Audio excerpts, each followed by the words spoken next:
Jai Radha Madhava Kunja Bihari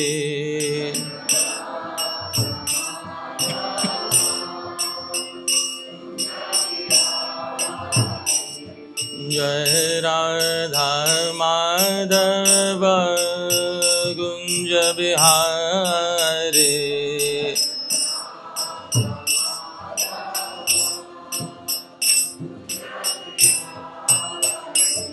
Jai Gopi Jana Vallabha Girivardhari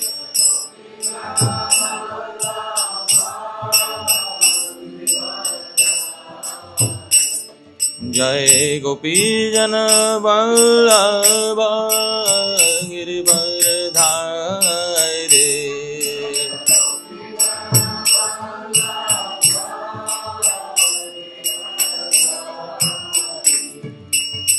Yashodanandana Vraja Jana Ranjana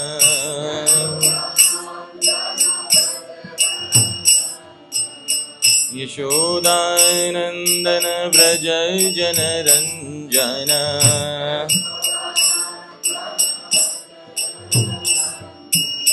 Yashodanandana Vraja Jana Ranjana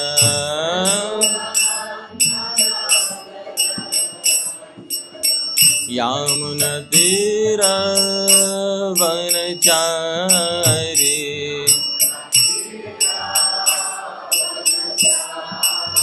Yamuna Tira Vanachari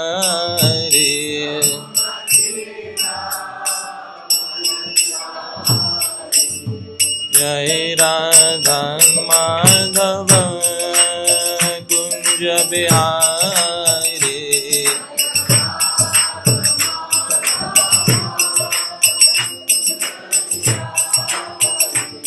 Jai Radha Madhava Kunja Bihari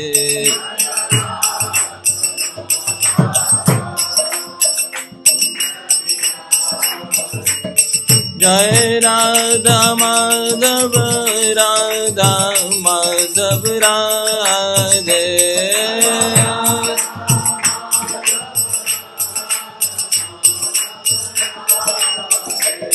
Jai Radha Madan Mohan Radha Madan Mohan Radhe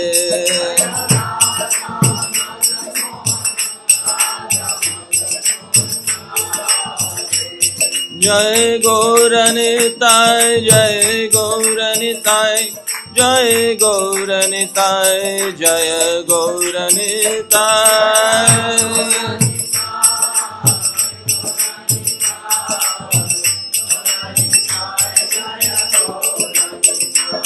Jai Giri Govardhan, Jai Giri Govardhan, Jai Giri Govardhan, Jai Giri Govardhan.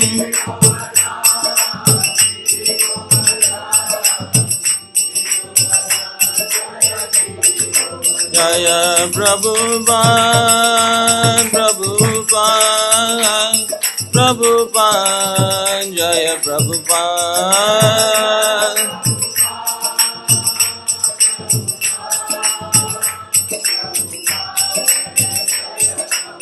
Jaya Jaya Prabhupada, Prabhupada, Prabhupada, Jaya Prabhupada.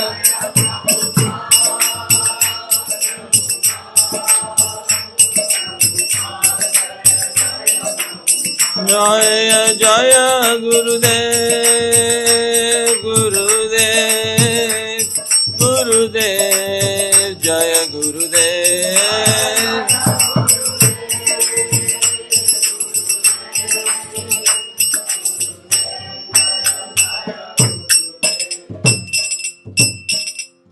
Srila Prabhupada ki, Ananta Koti Vaishnava Vrinda ki, Nitai Gaur Premanande. Hare Krishna. Welcome, dear devotees, to the morning session on the last remaining leg of Dharma. I had put the title like this because that is the common impression we have, that there is only one leg remaining in Kali-yuga. But yesterday we have seen that there is not one leg remaining, but how many legs are remaining, dear devotees? All four, but a quarter of their original potency. So the title may be somewhat misleading, but I had to do that, dear devotees. Because the common conception is that only one leg is remaining. But we'll begin the presentation with Mangala Charan, auspicious invocations. Most of us know these verses. You can kindly sing along with me. ॐ अज्ञानतिमिरान्धस्य ज्ञानाञ्जनशलाकया चक्षुरुन्मीलितं येन तस्मै श्रीगुरवे नमः। श्रीचैतन्यमनोभीष्टं स्थापितं येन भूतले सोऽयं रूपः कदा मह्यं ददाति स्वपदान्तिकम्। वन्देऽहं श्रीगुरो श्रीयुतपदकमलं श्रीगुरून् वैष्णवांश्च श्रीरूपं साग्रजातं सहगणरघुनाथान्वितं तं सजीवं साद्वैतं सावधूतं परिजनसहितं कृष्णचैतन्यदेवं श्रीराधाकृष्णपादान् सहगणललिता श्रीविशाखान्वितांश्च नमो विष्णुपादाय कृष्णप्रेष्ठाय भूतले श्रीमते भक्तिवेदान्त स्वामिन्निति नामिने नमस्ते सारस्वते देवे गौरवाणी प्रचारिणे निर्विशेष शून्यवादी पाश्चात्यदेशतारिणे नमो महावदान्याय कृष्णप्रेमप्रदायते कृष्णाय कृष्णचैतन्य नाम्ने गौरत्विषे नमः। हे कृष्ण करुणा सिन्धो दीनबन्धो जगत्पते गोपेश गोपिकान्त राधाकान्त नमोऽस्तुते। तप्त काञ्चन गौरांगी राधे वृन्दावनेश्वरी वृषभानुसुते देवी प्रणमामि हरिप्रिये। वाञ्छाकल्पतरुभ्यश्च कृपा सिन्धुभ्य एव च पतितानां पावनेभ्यो वैष्णवेभ्यो नमो नमः। जय श्री कृष्ण चैतन्य प्रभु नित्यानंद श्री अद्वैत गदाधर श्रीवासादि गौर भक्त वृंद। हरे कृष्णा कृष्णा कृष्णा हरे हरे हरे राम राम राम हरे। श्रील प्रभुपाद की, अनंत कोटि वैष्णव वृंद की, निताई गौर प्रेमानंदे। Yesterday, dear devotees, we saw that all four legs of Dharma are currently in Kali-yuga only at 25% of their original capacity. And moving ahead, I will continue with a statement by His Divine Grace, Abhay Charanaravinda Bhaktivedanta Swami Srila Prabhupada. Srila Prabhupada says something. Please read, Prabhu. I'm glad that you had a demonstration of kirtan at the home of the Consul General. Whenever you meet, you should strictly speak the truth without any consideration of future material gains. If we are sincere servants of Krishna, our material necessities will never be hampered. So this is Srila Prabhupada trying to convey the message to his disciples that as far as speaking on spiritual subject matters is concerned, speak the truth, and even if it is at the expense of some material gains, you should speak the truth. Material gains are anyways given by Prakriti or Bhagwan. They will come to you sooner or later. Do not worry about this. So, maybe the agency of giving you material gains will change. One person may not give, but somebody else may give. But whatever you are destined for, that is definitely going to come, and nobody can prevent that from coming to you. So this is what Srila Prabhupada says at in this particular letter. Now, as I said yesterday, this concept that all four legs are intact but at 25% capacity may be new for many individuals who were previously under the impression that the bull is standing only on one leg.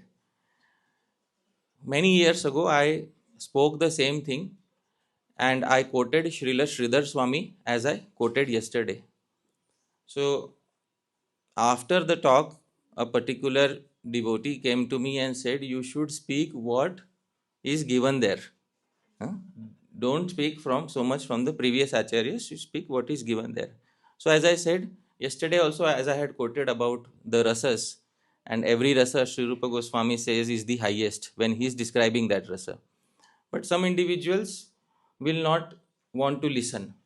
And therefore, dear devotees, at this time also, I kept quiet. When somebody came and said, "No, you should describe that Dharma is standing only on how many legs?" One. I said, "All right, very nice. Huh? I agree." So say okay and move ahead.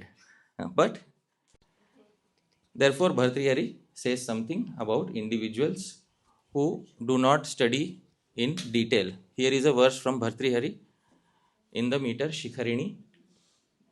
I'll sing, kindly repeat after me. यदा किञ्चिज्जोऽहं द्विप इव मदान्धसमभवम्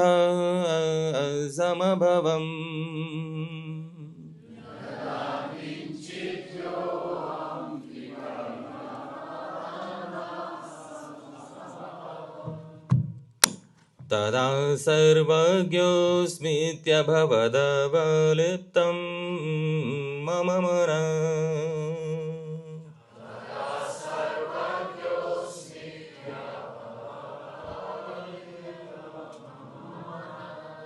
यदा किञ्चित् किञ्चित् बुधजनसकाशादवगतम्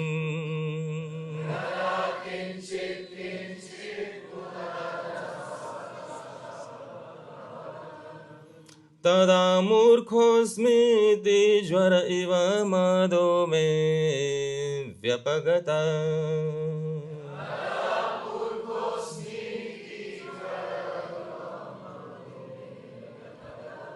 So the meter, dear devotees, is Shikharini. Yeah. So there is a rule in Sanskrit poetics. The name of the meter should fit within the meter. So the name of the meter is Shikharini. Bhartrihari says, Yada kinchit jyoham.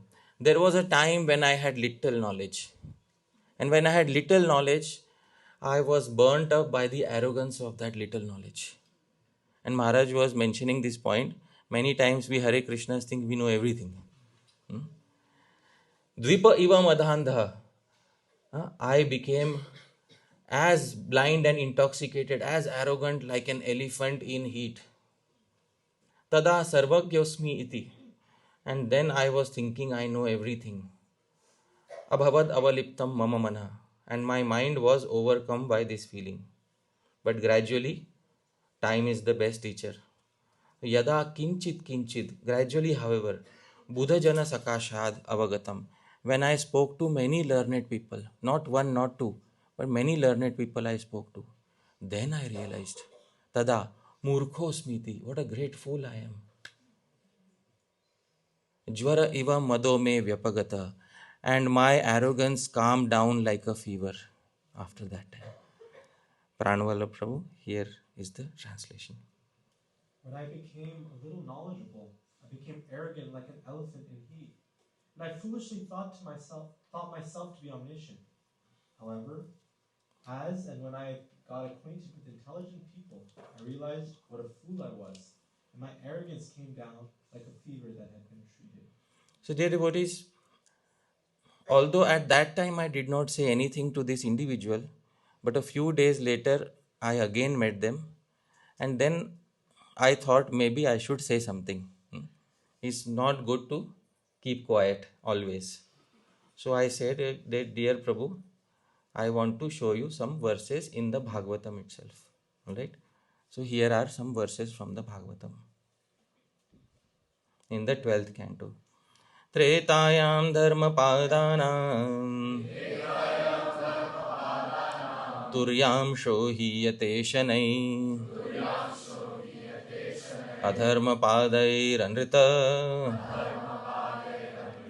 himsa santosha vigrahai. In Treta Yuga, each leg of religion is gradually reduced by 1/4 by the influence of the 4 pillars of irreligion: lying, violence, dissatisfaction, and quarrel. So the Bhagavatam itself is saying, dear devotees, that all legs of religion diminish by 1/4. So what Srila Sridhar Swami has said is in line with what will be given in the 12th canto, dear devotees. And therefore, there should be consistency in what is given in the first canto and in the 12th canto. Otherwise, a statement from the first canto will go against a statement in the 12th canto, and we will end up contradicting our own self. Further, the same 12th canto says, Tapa Satya Dayadanesh Ardham Raswati Dvapare Himsa Tushtyam Ritadveshair Dharmasya Dharma Lakshanai. In Dwapar Yuga, the religious qualities of austerity, truth, mercy, and charity are reduced to 1/2 by their religious counterparts: dissatisfaction, untruth, violence, and enmity. So, dear devotees, in Dwapar Yuga, all four legs are intact, but at what capacity? 50%, half the capacity. And finally, the same chapter, Bhumi Gita of the Bhagavatam says, Kalautu dharma padanam turyam sho dharma hetu bhi edhamane kshiyamano hyante sopi vinangshyati. In the age of Kali, only 1/4 of the religious principles remain. That last remnant will continuously be decreased by the ever-increasing principles of irreligion and will finally be destroyed. So this, dear devotees, is the direct understanding of the Srimad Bhagavatam itself. It is not something that Srila Sridhar Swami has made up. So Srila Sridhar Swami, before commenting on the Bhagavatam, he has read the Bhagavatam multiple times, and Porva Paryanusarata, he said in the beginning of his commentary, I will make sure that there is no contradiction between one section and another section while I am writing my commentary. So therefore Chaitanya Mahaprabhu said, Sridhar Swami Guru Karimani. Understand that what Sridhar Swami is saying is definitely the Siddhanta that is given in the Srimad Bhagavatam. Anyways, Srila Prabhupada would say, whenever you have to speak the truth in a very polite manner. And here is a wonderful verse from the Vishnu Puran, which is spoken by the sage Aurva, and he says the following fact: Tasmat satyam vadet pragyo yat para priti karanam satyam yat para dukkhaya tada mauna paro bhave. Tasmat satyam vadet pragyo. And therefore an intelligent person should speak truth, but that truth, yat parapriti karanam, which will cause happiness to others. Satyam yat paradukkhaya, and any so-called truth which will hurt others, tada mauna paro bhavet, better to remain silent at that point of time. Okay? Because nowadays there is a tendency to think that I will speak truth even at the cost of hurting somebody and assassinating somebody's character in public.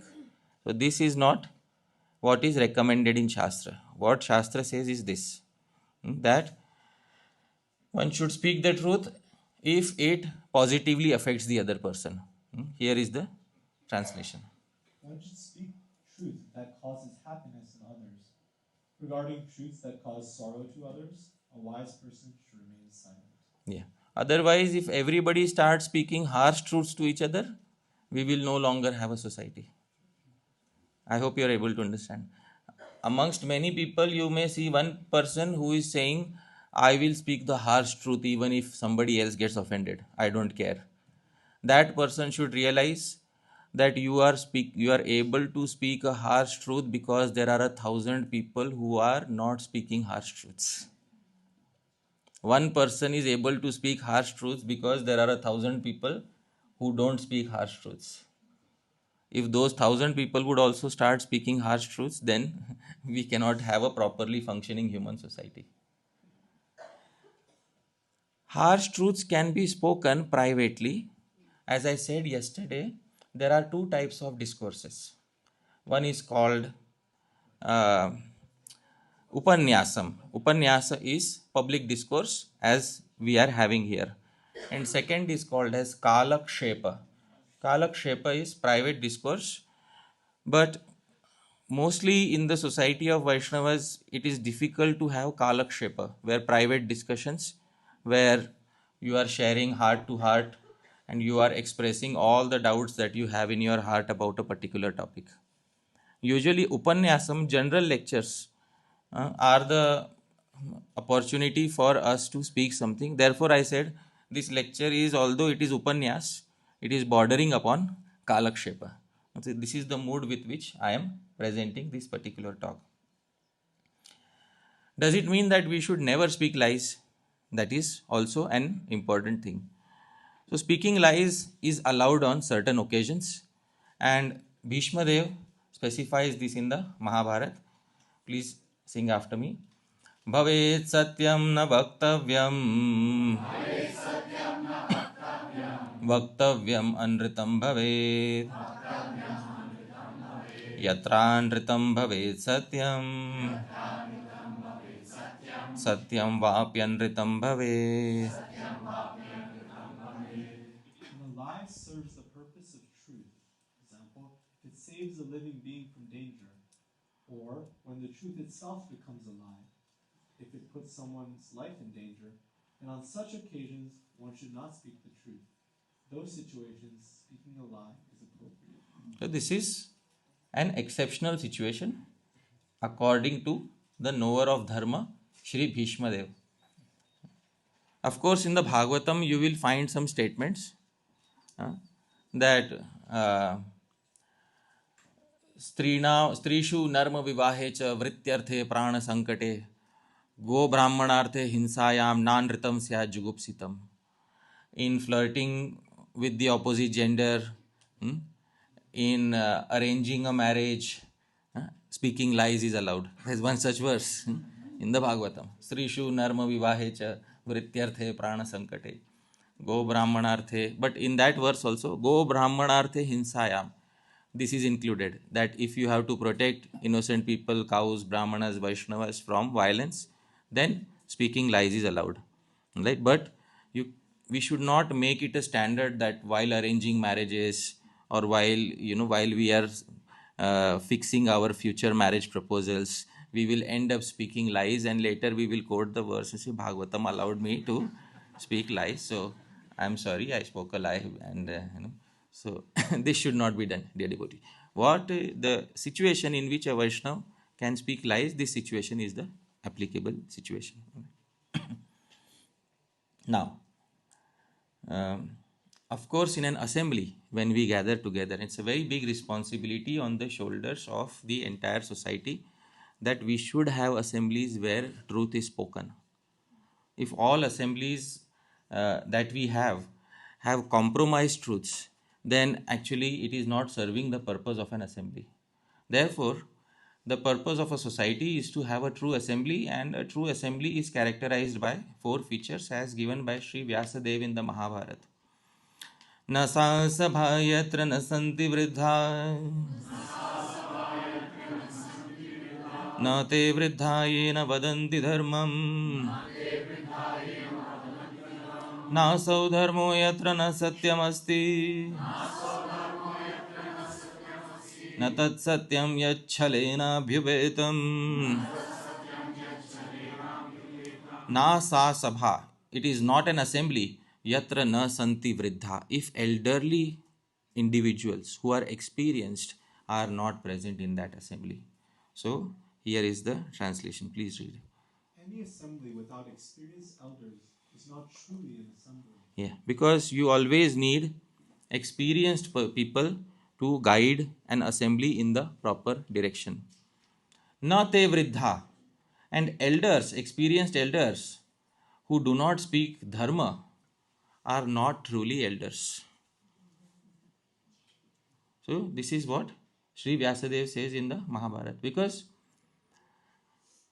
many a times it happens that there are assemblies where there are many elders, but none of them is willing to speak the truth because it is uncomfortable.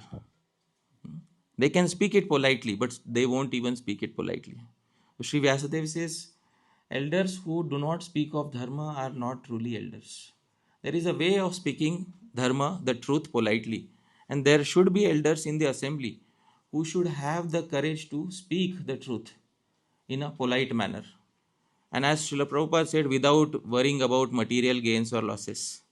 Because those things are arranged by Bhagavan himself. Nasau dharmo yatra na satyam asti. And any so-called dharma which lacks the most important principle, dear devotees. What principle? Satyam. Is not really dharma. And na tat satyam. And that satyam which is laced with deceit is not really satyam, is not really the truth.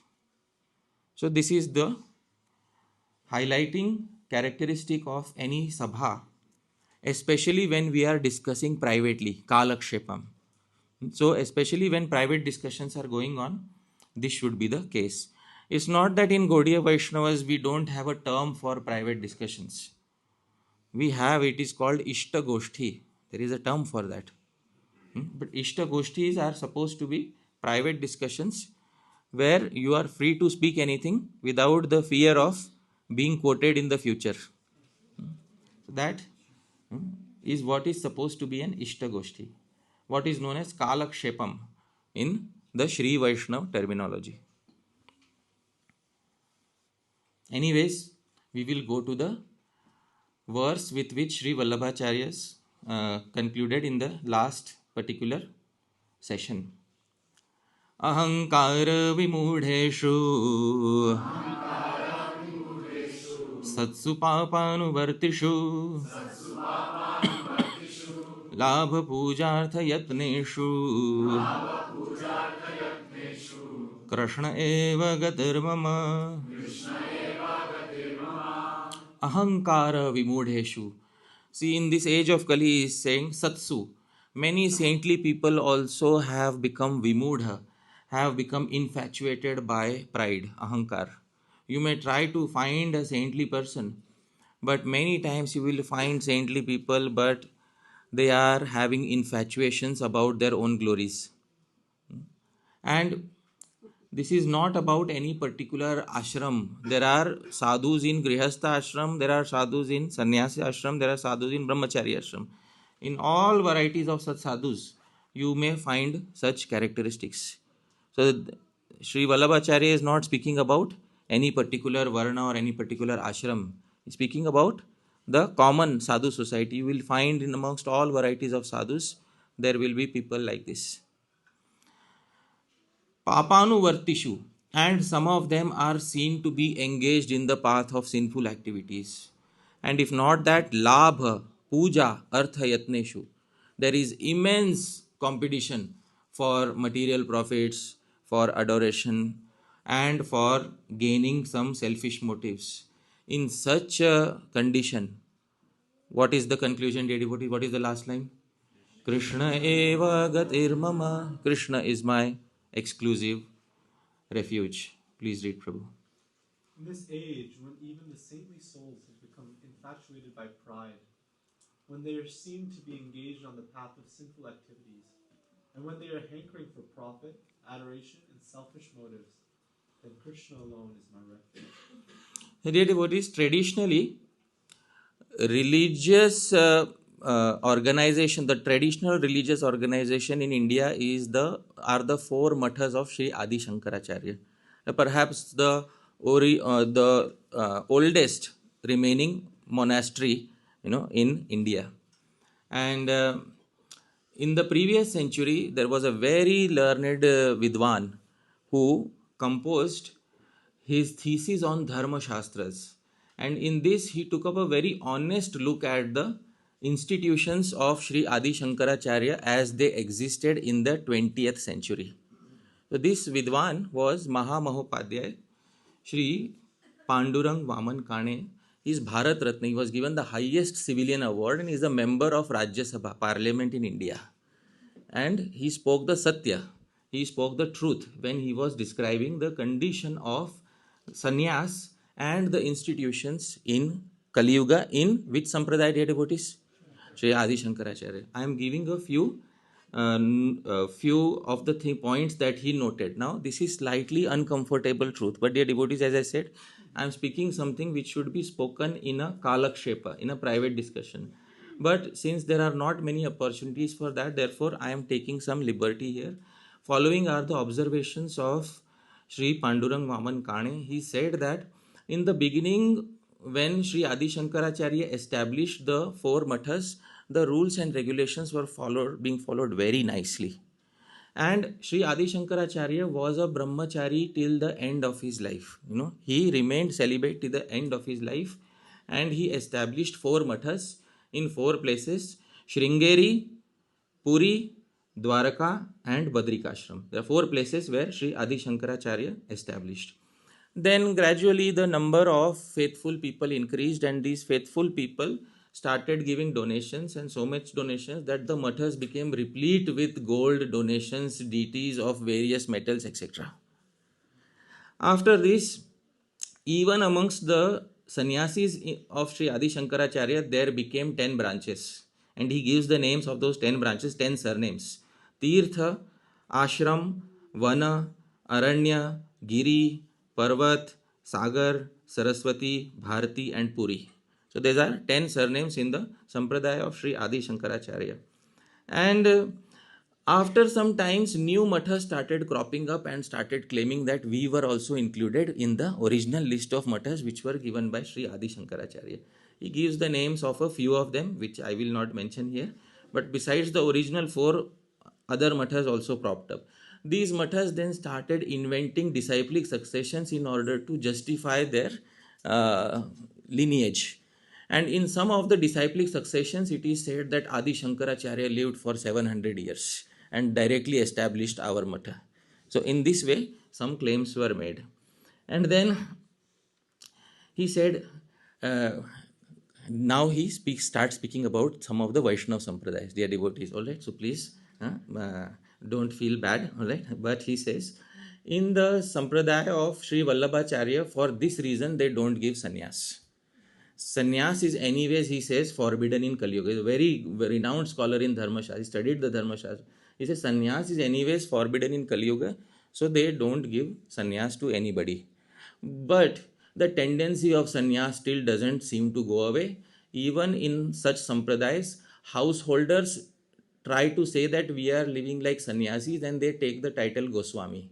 So while staying at home, they take the title Goswami and they say that we are living like sannyasis. And the same business that was happening in the matters of Adi Shankaracharya, similar business starts happening also in the Vaishnava Sampradayas. So these are, dear devotees, please raise your hands if you believe this is Satyam. Yes? Don't be afraid, dear devotees. One last leg is remaining, Satyam. So, dear devotees, very honest observations by Sri Pandurang Vaman Kane. No doubt the Indian government, for speaking the truth, honored him with the highest civilian award. He was Bharat Ratna and he was also member of parliament. He also said that often in many of the monasteries, when one leader is about to pass away, he is worried because there are two or three people who are vouching for the post, and he is worried whom I should appoint as the next Mahant of the Mutt. And often after passing away of one particular person, there is often a lot of quarrel between the disciples of that particular guru. Now let's come back, dear devotees, to what Sri Vallabhacharya said, because now it will make more sense to us. अहंकार विमूढ़ेषु सत्सु पापानुवर्तिषु लाभ पूजार्थ यत्नेषु कृष्ण एव गतिर्मम. In this age, when even the saintly souls have become infatuated by pride, when they are seen to be engaged on the path of sinful activities, And when they are hankering for profit, adoration, selfish motives, then Krishna alone is my refuge. So when he says Krishna alone is my refuge, what he means is that even in this age, it is possible to get together with sincere, like-minded individuals who are not interested in cheating propensity. And getting together, it is possible to discuss the Naam, Roop, Gun and Lila of Shri Krishna. And in such assemblies, you will feel the personal presence of Bhagavan. And that should be the shelter of the devotees in Kali-yuga who wish to make sincere, genuine progress. Dear devotees, as Professor Kane had observed, sannyas is generally considered as forbidden in Kali Yuga. Here is a verse from Sri Chaitanya Charitamrita spoken by Chaitanya Mahaprabhu himself. Dear devotees, Ashwamedham Gavalambam Sannyasam Palapaitrukum Devarena Sutotpattim Kalau Pancha Vivarjayet. This age of Kali, 5 acts are forbidden: the offering of a horse in sacrifice, the offering of a cow in sacrifice, the acceptance of the order of sannyasa, the offering of oblations of flesh to the forefathers, and a man's begetting children in his brother's womb. So, dear devotees, according to Mahaprabhu's own statement, and he is speaking this to Chand Kazi. So, while speaking to Chand Kazi in his youth, he had quoted this particular verse: Ashwamedham Gavalambam Sannyasam Palapaitrikam Devarena Sutotpatim Kalau Pancha Vivarjayet. Now, please tell me, did the speaker of the verse take sannyas? Yes. What happened? What happened? Yeah. The question should be asked. The personality who spoke this verse in his youth ended up taking sannyas very soon. So how do we understand this? The devotee Sri Vallabhacharya therefore says he composed a separate literature called Sannyas Nirnay. And he said mostly sannyas may pose some risks, but there is one reason for which sannyas is glorified, even in this age of Kali. Please repeat after me. Virahanubhavartham tu Parityagah prashasyate. That renunciation is most worthy of praise, which is taken for the purpose of experiencing deep separation from Krishna. Oh, that sannyas is really worthy of praise. If the purpose is only one, what is the purpose, dear devotees? Experiencing viraha, separation from Krishna. And when we hear this verse, there is one particular sannyasi who comes to our mind. Which sannyasi, dear devotees? Chaitanya Mahaprabhu. So, usually sannyas is not encouraged in this age, but for the Gaudiya Vaishnavas, the one purpose is the same. Our vairagya is not the Phalgu vairagya of traditional sannyas. Our vairagya is Yukta vairagya, where there is nirbandha Krishna sambandhe. It is there in our very definition of Yukta vairagya, that there should be nirbandha. Otherwise, there is no point of vairagya in the Gaudiya Vaishnava Sampradaya. It perfectly aligns with what Sri Vallabhacharya is saying. That renunciation which is taken solely for the purpose of experiencing deep separation from Bhagavan is most worthy of praise.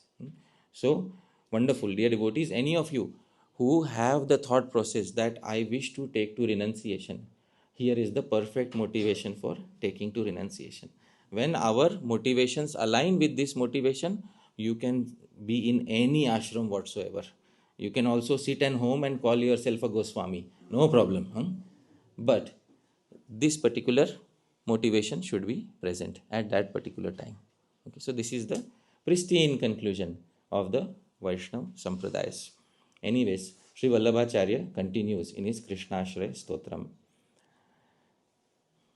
Aparijnana nashteshu Mantreshva yogishu Tirohitartha-vedeshu Krishna eva gatirmama. In the previous verse, he was speaking about the difficulties of so many spiritual groups and so many spiritual leaders in Kali Yuga. Then somebody may think, well, if so many spiritual groups and leaders have so many issues, why not just directly read the Shastras and perfect your lives? In reply to this, he says, Aparigyana nashteshu mantreshu. The Vedic mantras have mostly lost their potencies because we could not maintain the traditions nicely. Aparigyana nashteshu. And other paths such as Ashtanga Yoga, Avrata Yogishu. The yogis don't follow the basic rules and regulations. If you see in the world today, Maharshi Patanjali, even after thousands of years of his disappearance, he managed to conquer the entire world by Ashtanga Yoga. This is what? This is the glory of Maharshi Patanjali. But Maharshi Patanjali said that the first two limbs of Ashtanga Yoga are Yam and Niyam. In Yam and Niyam, he prescribed such as Brahmacharya, celibacy, and speaking the truth, Satyam, Astikyam, being a theist. Usually, these things are not taught in the very beginning.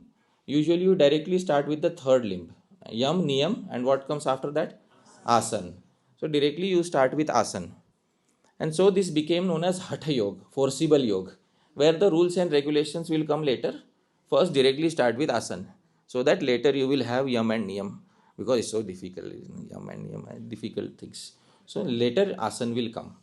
So that became known as Hatha Yoga, and you directly start with Hatha Yoga. So you have all the manuals of Hatha Yoga.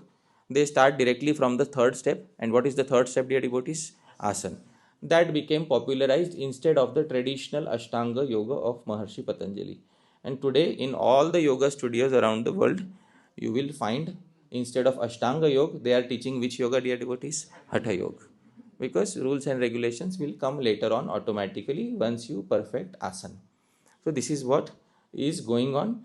Avrata yogishu. The yogis also are not able to follow the vratas. Tirohit artha vedeshu. And whatever meanings are remaining in the Vedas, those real meanings have also disappeared because so many commentators think that it is a fashion to comment upon the mantras of the Vedas. So the real meaning is gradually lost.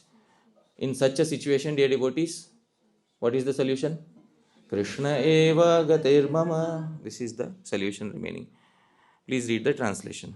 In this age, when knowledge of Vedic mantras is lost due to ignorance, lack of guidance, when yogis do not live up to their vows, and when the real meaning of the Vedas has disappeared, Krishna alone is my refuge. Now, some people in this age don't even believe that Vedic mantras have any power. There are some people who don't even believe that there are any Vedic yajnas which can do anything at all. It's just putting oblations in fire, swaha, swaha, and you purify the air and feel nice about it, and that's it. You feel good factor. You go home and take the prasad, and you tell everybody, I participated in a yajna.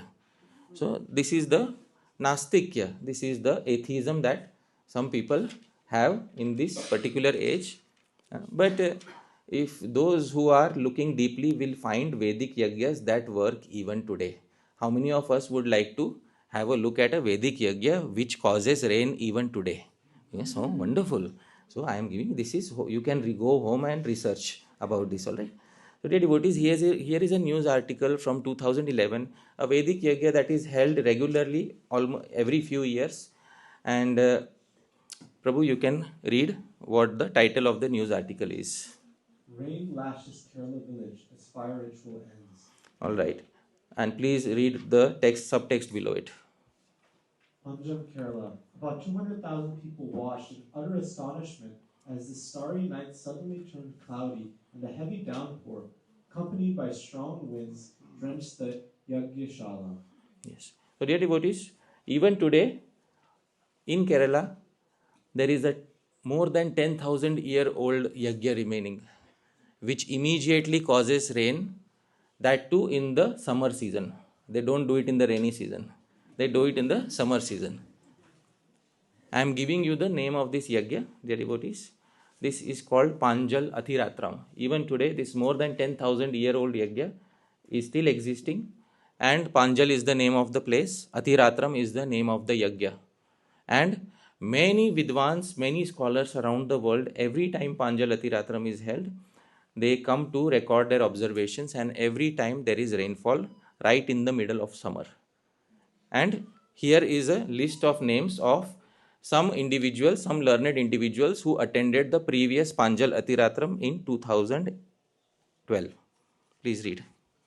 Among others who will be in Panjal include Michael Witzel, Wales professor, Department of Sanskrit and Indian Studies, Harvard University, the U.S., T.P. Mahadevan, professor, Howard University, the U.S., Michio Yano, professor, Kyoto, Sangyo University, Japan, Haley Smith, Harvard, Natalia Yanchevskaya, Harvard, Finian Moore Garrity, Harvard University, the U.S., Dr. Petra Volger, professor of Sanskrit, Humboldt University, Berlin, Germany, and Dr. Christian Balin, documentary director, Arts and Cultures, France, will also be present.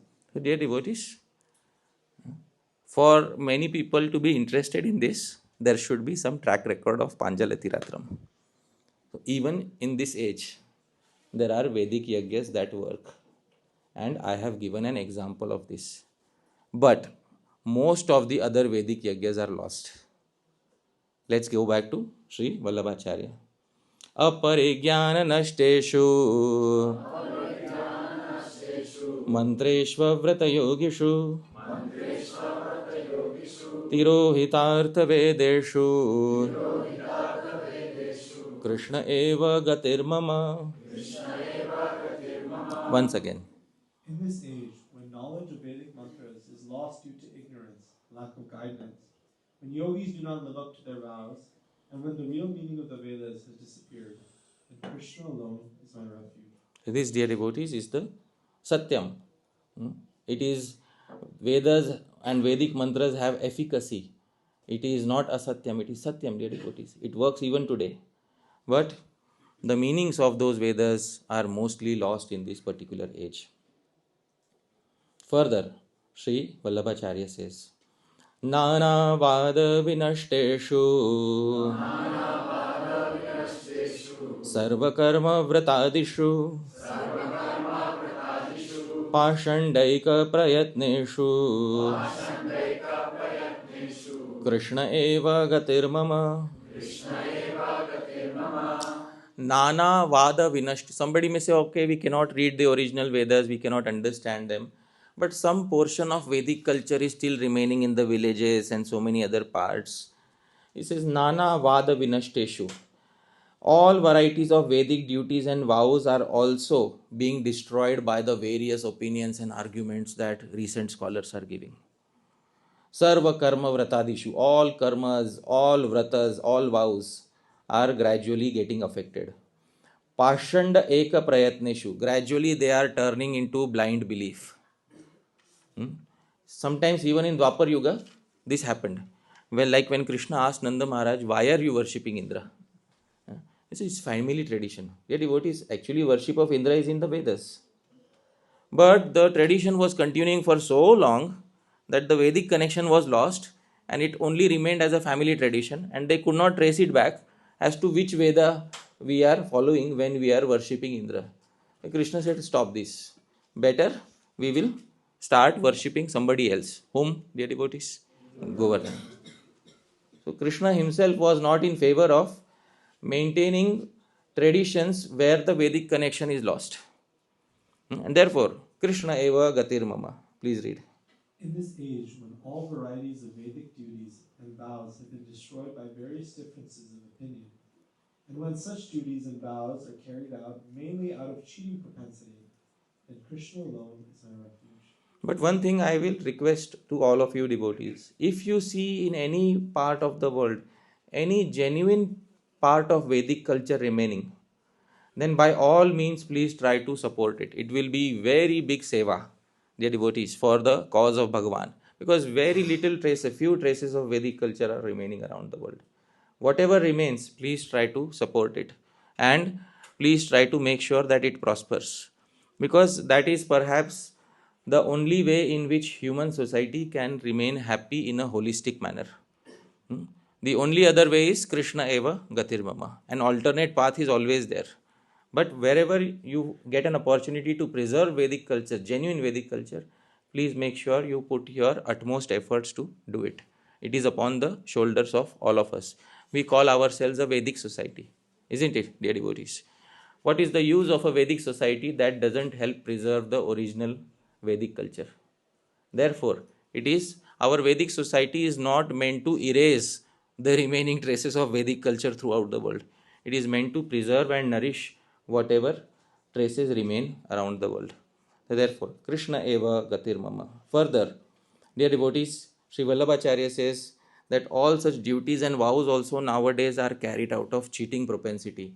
People perform yagya, people perform Vedic ceremonies, and they make a big video out of it and show it to hundreds and thousands of people.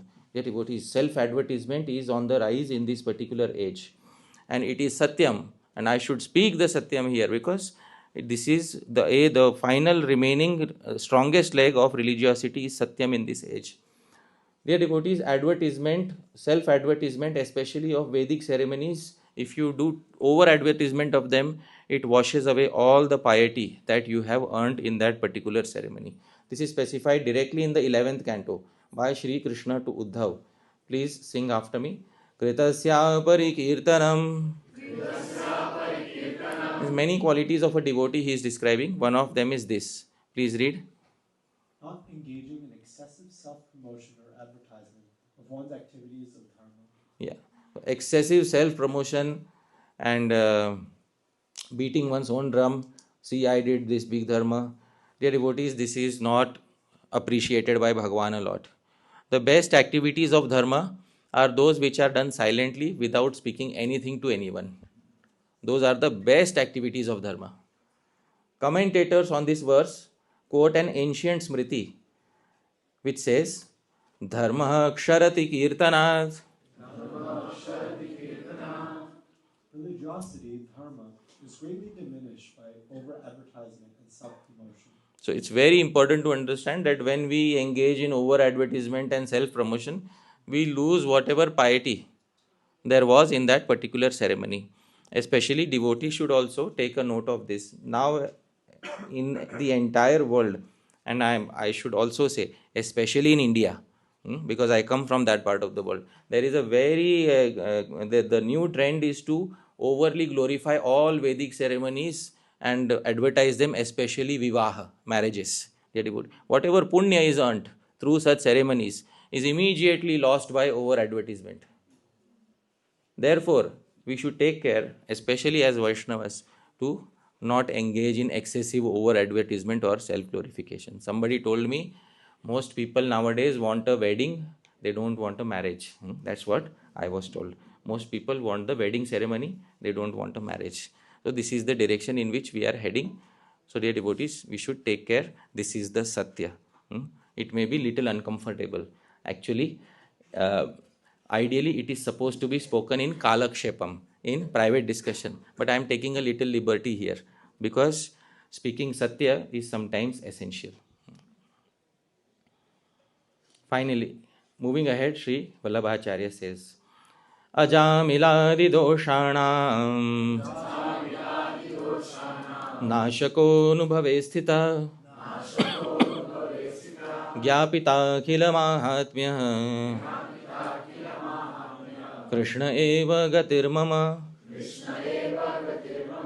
So somebody may raise a doubt if everything is so compromised in this age and you are saying Krishna eva gatir mama, and Krishna also sees that you are living such a compromised life in Kali-yuga. Why will Krishna come to the rescue of such a person who is living such a compromised life? So Sri Vallabhacharya says, Ajamiladi doshanam nashako is actually the destroyer of even the faults of somebody like whom? Ajamil, who purposely remained steeped in sinful activities till the very end of his life. Anubhave sthita, this is my experience, that Bhagwan can destroy even the sinful activities of a person like Ajamil. And Anubhave sthita, Sri Krishna can also become present in your Anubhav, direct experience in this age of Kali. When you associate with devotees, many times you will feel the personal presence of Bhagwan within your heart. Anubhave sthita. Gyapita Akhila Mahatmya, that Bhagwan who has shown his glories to many devotees in Kali-yuga, such as Sri Rupa Goswami, Sri Madhavendra Puri, that Krishna eva gatir mama. That Krishna is my exclusive refuge. So here is the translation. That Bhagavan who destroyed all the faults of many sinners like Ajamil, that Bhagavan who is truly found in one's personal experience, that Bhagavan who has shown his glories to his dear devotees, that Krishna alone is my refuge. Yeah. So don't lose hope, because even today, Anubhave Sthitah, Bhagavan can become present in your personal experience. Wherever you will experience rasa, dear devotees, you should know. Rasa is not different from whom? Krishna. Whenever you are touched by rasa, you should know that you were touched by whom? Shri Krishna. That Krishna eva gatir mama. That Krishna alone is my refuge. Moving ahead, Sri Vallabhacharya says, Prakrita sakala deva गणितानंद कम्रहत पूर्णानंदो हरिस्तस्मा Krishna एव गतिर्मम. Then somebody may ask, what about the other deities, other devatas in Kali-yuga? What about trying to merge in the impersonal Brahman? So Sri Vallabhacharya says, I don't deny that you can go to other deities also, but Prakrita Sakala Deva, all devatas in the material world are mostly under the control of material nature. So more or less, they also have to work according to the dictates of material nature. Therefore, you may go to them, you may get some benefits, but that benefit is very limited. And Ganit Anandakam Brihat, that great Brahman, impersonal Brahman is also Ganit Anandakam, is also limited in its joy. That joy cannot be compared to Purna Anando Harihi, to that Hari who is complete joy. Tasmat, for this reason in Kali Yuga, Krishna eva gatir mama, I will not take shelter of devatas, or I will not take shelter of the path of impersonal Brahman. Krishna alone is my shelter. It doesn't mean that I will reject all the devatas and then we will destroy all Vedic culture. There will be many people who will worship devatas, and we should definitely respect all the devatas. In fact, respecting Vedic devatas is one of the 64 limbs of bhakti as mentioned in Bhakti Rasamrit Sindhu. Anya Deva Anavagya, to not disrespect the any devatas, is one of the 64 limbs of bhakti. Therefore, whenever Sri Chaitanya Mahaprabhu saw a temple of Bhagwan Shiva, he went and paid his obeisances. When Sri Chaitanya Mahaprabhu came to Maharashtra on the western side of India, he visited the famous temple of Mahalakshmi, and he went there and paid his obeisances and did kirtan there. Dear devotees, whenever we see temples of devatas, we should definitely offer our respects to the devatas. Doesn't mean that we will consider them as the exclusive shelter of our lives, but maintaining Vedic culture, whatever Vedic culture is remaining, preserving Vedic culture and giving respect to that Vedic culture is an essential limb of bhakti as mentioned in the Bhakti Rasamrit Sindhu. In the name of bhakti, let us not destroy whatever traces of Vedic culture are remaining. Because sometimes in our euphoria of conquering the world, sometimes we end up harming Vedic culture. Therefore, it is very important that we should respect the devatas, but for our sharanagati, there is only one personality. Which personality is that, dear devotees? Krishna eva. Only Krishna is our shelter. Here is the translation. Devatas are all under the control of material energy. The omnipresent impersonal Brahman, too, can only give limited joy. Only Hari is complete joy, and thus that Hari, that Krishna alone is my refuge. This is what Sri Vallabhacharya is saying. He is coming to a conclusion, dear devotees. Finally, Sri Vallabhacharya says, Vivek dhairya bhaktyadi rahitasya visheshatah papasaktasya deenasya Krishna eva gatirmama. Now, enough speaking for the entire society. Sri Vallabhacharya says, I also have something to say for myself, for my own self. Viveka dhairya bhakti adi rahitasya. I am devoid of viveka, good discrimination. Dhairya, I am devoid of patience. I am devoid of bhakti, adi, and I am devoid of good qualities. Visheshatah, specifically, Papa Saktasya, I am myself engaged in sinful activities. Dinasya, I am very fallen. Therefore, for me, Sri Vallabhacharya says, Krishna eva gatir mama. Krishna is my exclusive refuge. Here is the translation. I am devoid of viveka, discrimination, dhairya, patience, bhakti, etc. I am deeply fallen and attached to sinful activities. For a person such as myself, that Krishna alone is my refuge. Dear devotees, this is the penultimate, the second last verse. Finally, Sri Vallabhacharya concludes with this verse. Sarva samarthya sahita सर्वत्रैवाखिलार्थकृत् शरणस्थसमुद्धारम् कृष्णं विज्ञापयाम्यहम् Vigyapayami. I am offering this prayer to that Krishna who is Sarva Samarthya Sahita, who possesses all abilities. Sarvatra Eva Akhil Arthakrit, who is capable of carrying out all tasks at all places. And most essentially, Sharanastha Samudharam, who rescues the devotees that surrender unto him.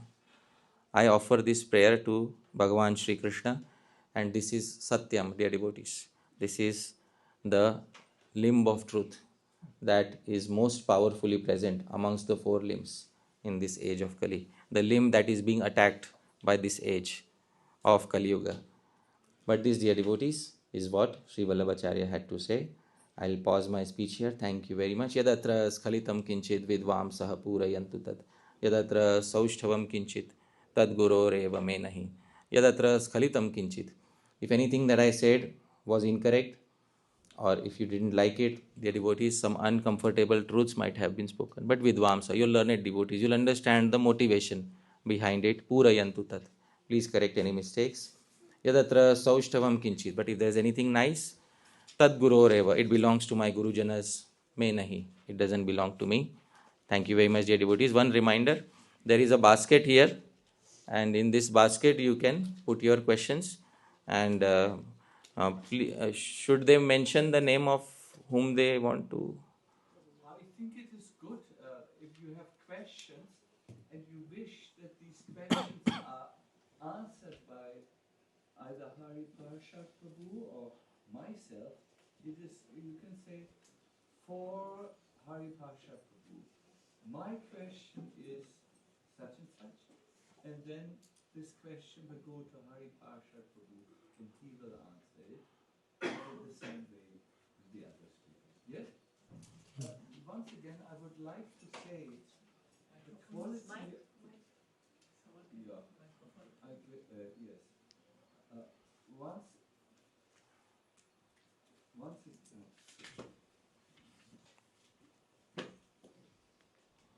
once again, I would like to remind you the quality of the question and answer session on at 5 o'clock in the afternoon depends really on the quality of the questions. And often we have seen when we sit down and we say, so everyone, are there any remaining questions? Oops. Then there is a void in the audience, a blank spot. But if you, I myself like this, if Parshad would now ask me, do you have any question, Maharaja? Oh, one moment. I just took notes. I'm not. I wouldn't have something, but I know. Of course, I have. Always, there are many things which I would like clarity on. So kindly, perhaps as the day goes by, you have now a pause up till 11 o'clock. Perhaps you can think, is there something I wish to know, and from whom do I wish to know this? And